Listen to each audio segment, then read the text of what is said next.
বন্ধুরা, তেল দিয়ে শুধু রান্না করা যায় না, ঘাপা ঘাপও করা যায়। নারকেল তেল বা সরিষার তেল দিয়ে খুব মজা করে অনেক সময় ধরে ঘাপা ঘাপ করা যায়। কি অবাক হচ্ছেন? অবাক হওয়ারই কথা। আজকে আপনাদের এমন কিছু কথা বলবো যা শুনে আপনি আকাশ থেকে পড়বেন, নিজে নিজে চিন্তা করবেন যে আমি কি শুনলাম। এই ভিডিওটি আপনার কোটি টাকার উপকার করবে, তাই না টেনে পুরো ভিডিওটি দেখুন। আর হ্যাঁ, সাবস্ক্রাইব করতে তো কোনো টাকা লাগে না, তাহলে আপনারা কেন সাবস্ক্রাইব করেন না বন্ধুরা? আপনার একটি সাবস্ক্রাইব আর একটি লাইক আমাকে যে কতটা অনুপ্রেরণা জাগায় তা বলে বোঝানো যাবে না। বন্ধুরা, আপনারা যারা বিবাহিত তারা তো আপনাদের বউয়ের সাথে ঘাপাঘাপ করেই থাকেন প্রতিদিনই। ঘাপাঘাপের সময় আপনার সঙ্গীকে উত্তেজিত করতে না পারলে তাদের কামরস বের হয় না, যার কারণে আপনি যখন আপনার মেশিন আপনার স্ত্রীর ভেতরে সঞ্চালন করতে যান তখন অনেক সময় মেশিন সঞ্চালনের ক্ষেত্রে অনেক কষ্ট হয়ে থাকে, যার কারণে অনেকেই তেল ব্যবহার করে থাকেন। সেটা হতে পারে নারকেল তেল বা সরিষার তেল অথবা অন্য যে কোনো তেল, যা একদমই উচিত না। কি মন ভেঙে গেল বুঝি? মন খারাপ করবেন না, ভিডিওটি দেখতে থাকুন। ভিডিওটিতে সামনের দিকে যে কথাগুলো বলবো তা মনোযোগ সহকারে শুনুন। আপনি যদি ঘাপাঘাপের ক্ষেত্রে তেল ব্যবহার করেন তাহলে অনেক সমস্যার সম্মুখীন হতে পারেন। এখন বলবো ঘাপাঘাপের সময় কি ব্যবহার করা ভালো।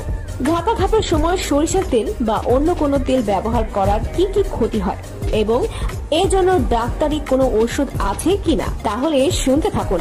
প্রথমত, সরিষার তেল ব্যবহার করা যাবে না, এতে ভ্যাজাইনাল ইচিং হবে। নারকেল তেলেও কেউ কেউ এই সমস্যা পেয়েছেন। তাছাড়া তেল জাতীয় উপাদানগুলো ঘাপাঘাপের সময় ব্যবহার করলে সেগুলো পরে পরিষ্কার করা অনেক ঝামেলার কাজ, যার জন্য মেয়েদের নিচের অঙ্গের ব্যাকটেরিয়া সহজে পরিষ্কার নাও হতে পারে। এই জন্য পানি ভিত্তিক বা ওয়াটার বেস লুব্রিকেন্ট পাওয়া যায়, যেগুলো ব্যবহার করা সুবিধাজনক। বিকল্প হিসেবে বেবি অয়েল ব্যবহার করা যেতে পারে, যেগুলোতে কোনো ঘ্রাণ নেই ও ওয়াটার বেস বেবি অয়েল ত্বকে লেপটে থাকে না সাধারণ তেলের মতো। তবে সাধারণভাবে স্ত্রীর সাথে ঘাপাঘাপ করাকালীন পর্যাপ্ত ঘষাঘষি করলে বার্থলিন গ্রন্থি থেকে কিছু উপাদান নির্গত হয়, যাকে কামরস বলা হয়, যা মেয়েদের নিচের অঙ্গকে পিচ্ছিল করে থাকে। তাই মেয়েদের নিচের অঙ্গে অসুখ না থাকলে এসব কৃত্রিম উপাদান বর্জন করাই উত্তম। চটকদার বিজ্ঞাপন দেখে বিভ্রান্ত হওয়া ক্ষতিকর। তবে ছেলেদের জন্য বলে রাখি, আপনাদের মধ্যে যারা প্রচুর পরিমাণে হাত মেরে থাকেন তাদের গোড়া চিকন আগা মোটা হয়ে থাকে।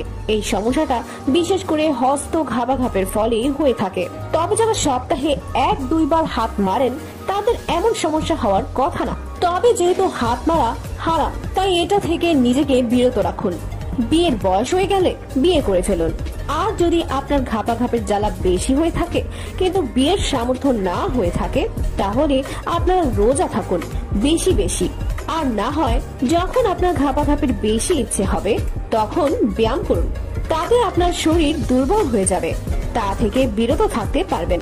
এখন যাদের মেশিনের আগা মোটা গোড়া চিকন তাদের জন্য একটা টিপস, বিশেষ করে যারা প্রবাসী তারা এই টিপসটি কাজে লাগাবেন। আপনারা 1 নম্বর সরিষার তেল মেশিনে ব্যবহার করতে পারেন। তবে কিভাবে ব্যবহার করবেন বলছি।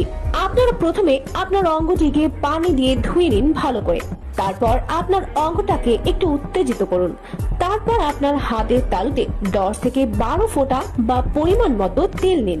তারপর তা আপনার মেশিনে মালিশ করতে থাকুন, বিশেষ করে যে জায়গায় রগগুলো নিস্তেজ বা চিকন হয়ে গেছে সেই জায়গাতে মালিশ করুন। আপনার যদি ইরেকশন হয় তখন একটু সময় নিন আপনার অঙ্গকে শিথিল হওয়ার জন্য। এভাবে 10 মিনিট ধরে মালিশ করুন। তবে হাত মারা যাবে না। যদি হাত মারেন তাহলে এই টিপস আপনার উপকারে আসবে না। আর হ্যাঁ, ঘাপাঘাপের সময় সরিষার তেল মোটেও ব্যবহার করা যাবে না, তাতে আপনার বউয়ের অঙ্গ জ্বলবে, যা অনেক রোগেরও কারণ হতে পারে। আপনার যদি আমাদের এই ভিডিও দেখে বিন্দুমাত্র উপকার হয়ে থাকে তাহলে কমেন্টে জানাবেন আর একটি লাইক দিয়ে দিবেন। আর আপনাদের যে কোনো শারীরিক সমস্যার সমাধান পেতে ভিডিও নিচে কমেন্ট করুন, আমরা এই বিষয়ে আমাদের চ্যানেলে ভিডিও দিব। আজকের মতো টাটা, কাল আবার দেখা হবে।